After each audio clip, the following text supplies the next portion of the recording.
So, welcome to Jumbo Eyes and welcome to our lecture series called Daily MCQ Practice. In this lecture series, we cover a particular day's current affairs through a set of 4 to 5 MCQs. Okay, the purpose of this lecture series is very simple. We want you to revise your current affairs. And what better way to revise your current affairs than by getting much needed MCQ practice? Because MCQ practice would be instrumental in your prelims examination. Because prelims examination is all about MCQs, right? So I'm not talking about mains examination. I'm talking about stage 1 of your civil services examination, that is prelims. No matter how much you study for your prelims examination, no matter how many hours you have spent gathering knowledge from this civil services syllabus, okay, you won't be able to clear your prelims examination if you have not practiced enough MCQs. Knowledge doesn't matter, practice matters. Okay. Now, we are covering current affairs through this MCQ series because current affairs forms a very important portion of your prelims examination. In fact, 40 to 50 MCQs are directly or indirectly related to current affairs. Therefore, we cannot ignore current affairs at all. So, through this lecture series, we'll be covering your current affairs through MCQs. And we'll do that 4 to 5 MCQs per day. Okay. Now, 4 to 5 MCQs per day might seem like little effort. Okay. But these 4 to 5 MCQs on a daily basis would add up to more than 1200 MCQs from current affairs alone. I'm not talking about static subjects like polity, geography, history. No, 1200 MCQs from current affairs alone. Now, 1200 MCQs from current affairs are more than sufficient. You would feel extremely confident about current affairs while appearing for your prelims examination if you have watched this lecture series consistently and regularly. So make this lecture series a part of your daily routine. It should be a daily habit of yours. All right. Enough of the introduction. Let's straight away jump into the lecture, starting with question number 1. Consider the following statements regarding acquired immune deficiency syndrome, AIDS. It is caused by human immunodeficiency virus that leads to progressive failure of nervous system. Okay. Capsid inhibitors are used to treat someone infected with HIV. World AIDS Day is celebrated every year on 1st December since 1966. Okay, now, here's the thing. Acquired immunodeficiency syndrome, AIDS, is a disease which hampers your immune system.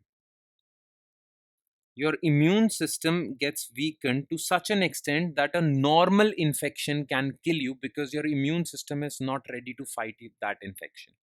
Okay. Now, AIDS is caused by a virus called HIV, human immunodeficiency virus. So, HIV virus, after a very long period, okay, it stays in your body and slowly and gradually impacts your immune system.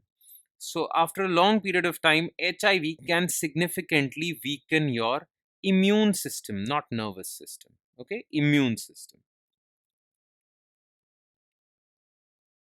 Now, whenever someone is infected with HIV, he or she is put on antiretroviral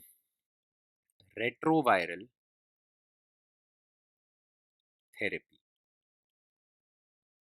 Okay, also known as ART.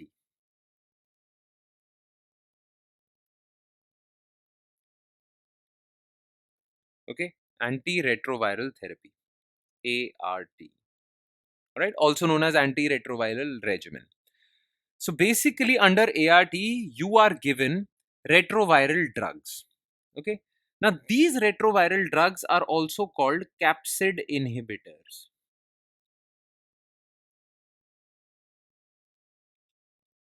Okay.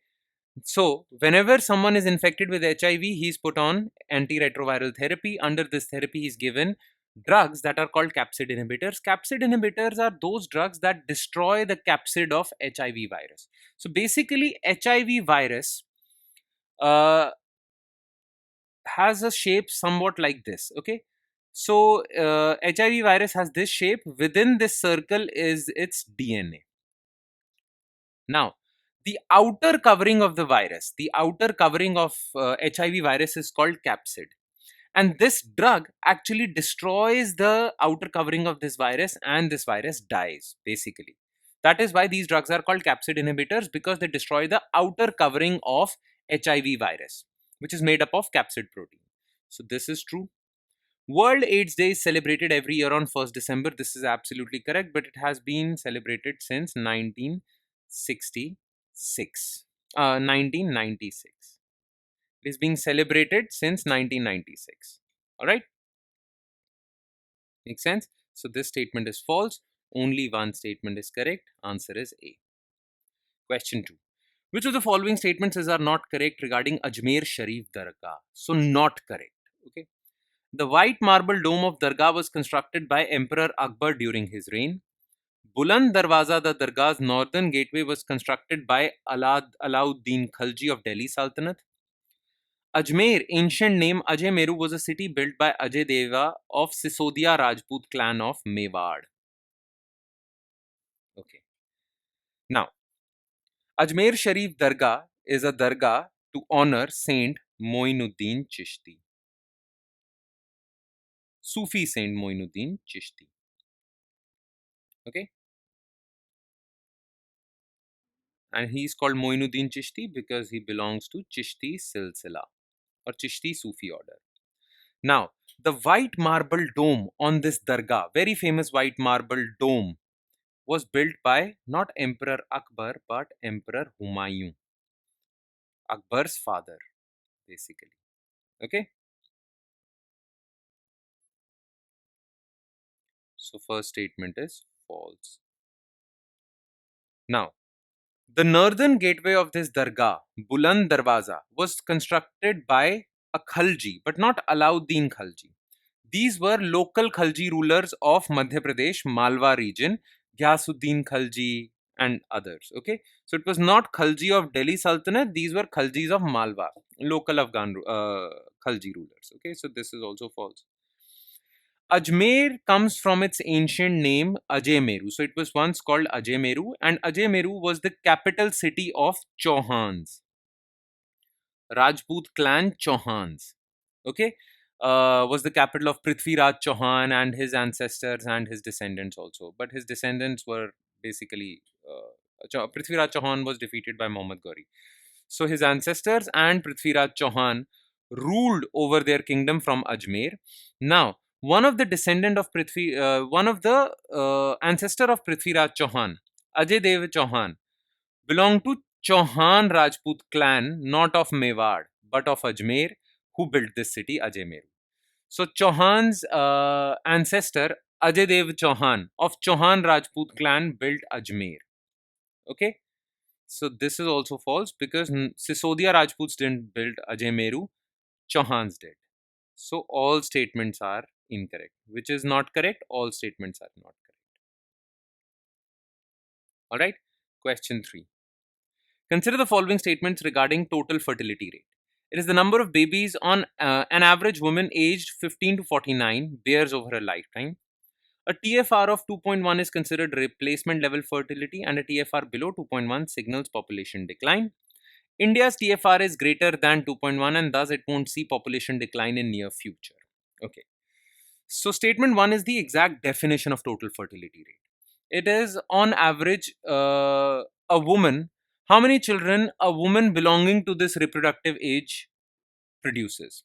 Okay, how many babies a woman belonging to this reproductive age produces is total fertility rate. So this is absolutely correct. Now, if India's average to total fertility rate is 2.1, then we'll say that India's fertility rate has reached replacement level. The kids will exactly replace their previous generation. So the next generation would replace its previous generation and population would be stable. So TFR of 2.1 is stable population. Greater than 2.1 is increasing population and less than 2.1 is declining population. Alright, so this statement is also correct. Now, recently, as per the recent survey of 2022, it was found that India's TFR has declined below 2.1. So, India's population or fertility rate is below replacement level. That means in near future, India's population would start to decline.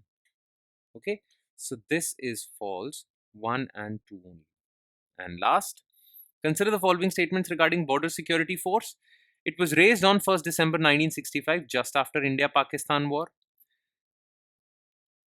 It mans India's borders with all the 7 neighbors of India.